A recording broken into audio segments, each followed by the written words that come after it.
Welcome, today in front of me Samsung Galaxy Tab S8 Plus, and I'll show you how to mute ringtone on this device.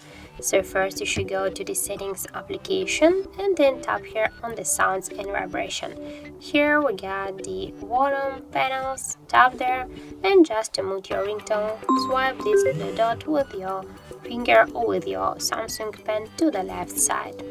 And also we can do it by the second way. Just be sure that here on use volume keys for media you got turn it off this switcher, and now just by press your down volume button. Here as can you see we got our volume button. Just press your down volume button, and by this way we can mute our ringtone also.